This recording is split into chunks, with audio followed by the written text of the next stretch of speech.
Halo semuanya, kenalin nama aku Galuh Ayu Pramedia, biasa dipanggil Galuh. Aku dari Universitas Terbuka Temanggung. Oke, kali ini aku akan membahas sesuatu yang sangat penting buat kita semua sebagai generasi muda, yaitu Pancasila. Baik, untuk tema dari video ini adalah pelajaran dari sejarah Pancasila sebagai generasi muda. Bukan cuma hafalan, tapi pelajaran berharga dari sejarah bagaimana Pancasila ini dapat berjuang, beradaptasi, dan bertahan dari masa ke masa di negara kita Indonesia. Siap untuk flashback singkat tapi padat? Yuk simak videonya. 1. Masa awal kemerdekaan Indonesia. Setelah Indonesia merdeka, Pancasila langsung menghadapi ujian berat. Di masa ini, semangatnya adalah persatuan dan mempertahankan kemerdekaan. Apa yang terjadi?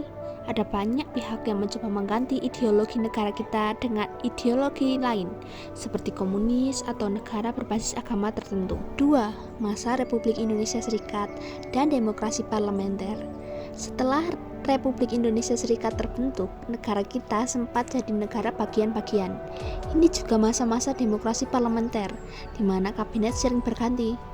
Apa yang terjadi? Pemerintahan jadi tidak stabil karena banyak partai politik yang berebut kekuasaan. Meskipun Pancasila tetap jadi dasar negara, praktiknya sering terpengaruh oleh sistem yang liberal. 3. Masa demokrasi terpimpin. Untuk mengatasi ketidakstabilan tadi, Presiden Soekarno mengeluarkan Dekret Presiden pada tahun 1959. Ini memulai era demokrasi terpimpin. Apa yang terjadi? Kekuasaan presiden menjadi sangat besar dan Pancasila digunakan sebagai landasan, tapi penerapannya cenderung terpusat pada satu figur. Puncaknya terjadi lagi pemberontakan besar yang ingin mengganti ideologi negara. 4. Masa Orde Baru.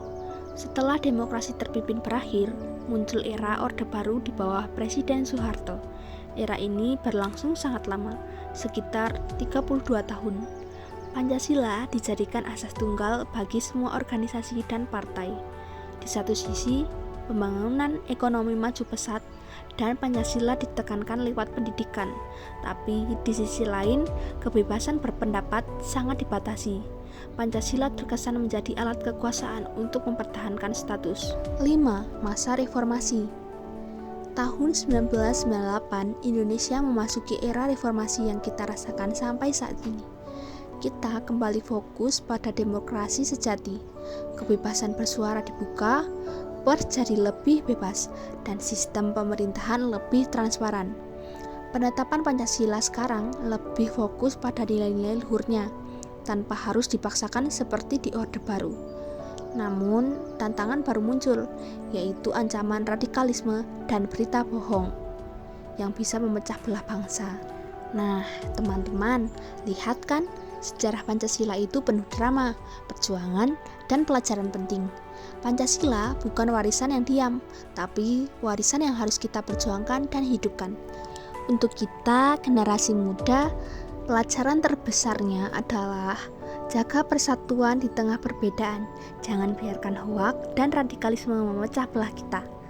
Gunakan kebebasan berpendapatmu sesuai nilai Pancasila, yaitu musyawarah dan keadilan. Dalam kehidupan sehari-hari, mulai dari hal kecil seperti toleransi, gotong royong, dan tidak menyebarkan kebencian. Terima kasih udah ikutin perjalanan sejarah singkat ini ya. Yuk sama-sama kita jadi penjaga dan pengamal Pancasila yang keren. Sampai jumpa di video berikutnya. Saya Galuh, pamit undur diri. Bye.